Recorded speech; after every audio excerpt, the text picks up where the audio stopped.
Stop thinking in terms of location and start thinking in terms of assimilation. So again, we want to avoid this location mindset of going to a certain place and then everything working out. Rather, when you understand relationships and what makes people connect, you realize that it's underlying beliefs. It's the way you see the world. It's the way you live your life. That's what connects people, not the location. No matter what church you go to, you're going to find somebody there that you really enjoy, and you're going to find some other people there that you really don't enjoy. No matter what dating app you go on, you can probably find a real Christian there, and you can probably find a fake Christian there who's totally lying to you. No matter what city you enter, whether it's predominantly conservative or predominantly liberal, it's not all going to be one type of person. So rather than thinking of location, you want to start thinking in assimilation. So what does that mean? Assimilation refers to the process through which individuals and groups of differing heritages acquire the basic habits,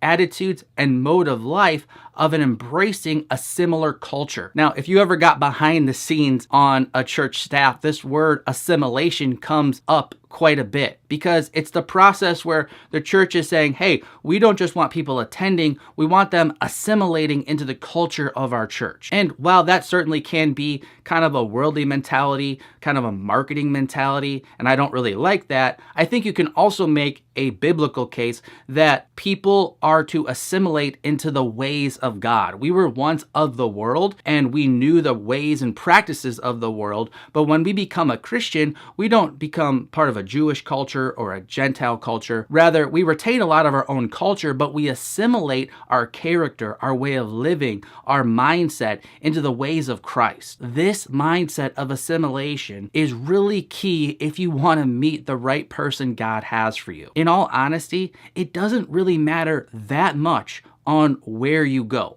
It does matter a little bit, and I'll talk about that in the next point, so stay tuned. But so long as you're not going to an overtly sinful place that's obviously going to attract bad characters, then the emphasis should not be so much on where I'm going, but more so on the way I'm living. God is going to sovereignly work out the time and place where you're going to meet the right person, but you have to participate in the sanctification process so you are the right person to pair with the right person when God brings that person into your life. John 10:27, Jesus said, "My sheep hear my voice, and I know them, and they follow me." Where are all the true Jesus followers? They are following Jesus. As you live your life for Jesus in this crazy world, you will make meaningful connections along the way.